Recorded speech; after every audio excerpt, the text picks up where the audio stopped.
Awesome stuff. Here's a totally random one. I've seen this thing. So cancel culture it exists. It's out there. It's this thing where you say something and then people will repeat it, the clip of it or the sentence. And oftentimes what is done, doesn't have to be, but is that it will be taken out of context. Mm-hmm.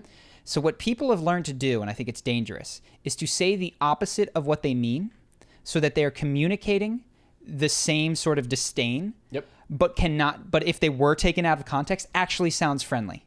So I think I see PewDiePie do it masterfully. One of the things that he says, which is, in my opinion, facetious, is he says, you have to respect all women, right? And he puts the wah instead of woman. And it's a funny joke, haha, because, you don't just respect everybody, whatever. But he doesn't say, it doesn't make sense to respect all women, comma, you need to judge people on their merit, because you could just grab the first piece of that sentence, slap it into a thing, and say PewDiePie says don't respect women. But when he says respect all women, he gets to say that over and over and over again, and he cannot effectively be taken out of context and destroyed. And I think this is a real issue, because people are not saying what they mean.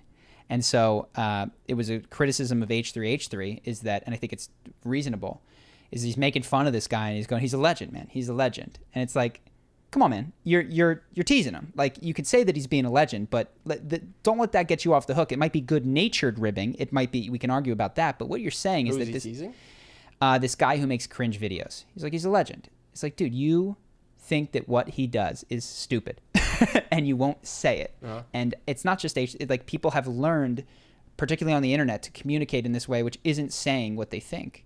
And I think it's a predictable, dangerous response to cancel culture, which is now people are just speaking in code. And why is it dangerous? I think one of the ways that that discussion needs to occur is you need to trust the person that you're speaking with in order to solve problems. I understand. If you're going to have a difficult philosophical debate, you need to should we believe all women who make rape claims? Now, PewDiePie's just joking, you know what I mean? But you need to trust the person you're speaking with to not screw you and blackball you and say, oh, you said this, to try to. Yeah, well, funny enough, I mean, most discussions on the internet are not about convincing the person you're talking to. They're just about the crowd. Oh, dude, you nailed my next point. Good guy. Thanks, dude. I read this great article that was called The Internet of Beefs. Yeah. And it's just all about that. It's fucking hilarious. I'll just. So they talk about. For Smoking does this, right? Mm-hmm. They're like, he's talking about ice cream with his kid, and he goes, well, I'm not convinced. He goes, I'm not trying to convince you. Yeah. I don't care what you think. Yeah. Convincing them. Yeah. And I think that's what the internet is. It's the Internet of Beefs, and it's this funny thing. He breaks it down as feudal terms. So he talks about the knights, who are the influencers, and what he calls the mooks, which are all the people who go to war for them and bleed. Nice. And he talks about the motivation of the mook. Why a mook? I don't know why he calls them mooks. I don't know what a mook is. But he's the goal of the mook is to be recognized by his knight in that moment, his crowning glory, a retweet, which would make his day.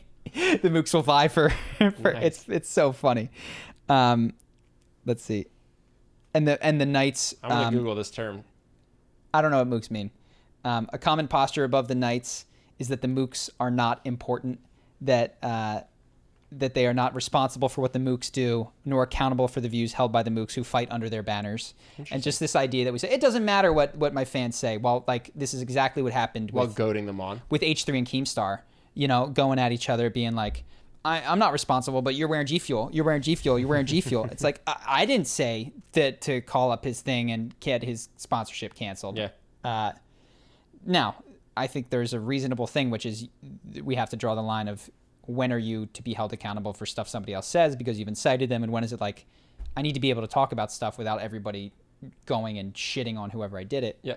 But it's a really interesting analysis of the dynamics of these internet beefs and how they keep people relevant, and how the whole point of the war is to keep the mooks just constantly talking about you and going at it and fighting these other knights. And interesting. All that happens is you get rich until they take your sponsors away. I was going to say, yeah, YouTube beefs have real consequences now. Now they do, which is 4-week-old news. So we'll leave it be. Anything else that you had? Yeah.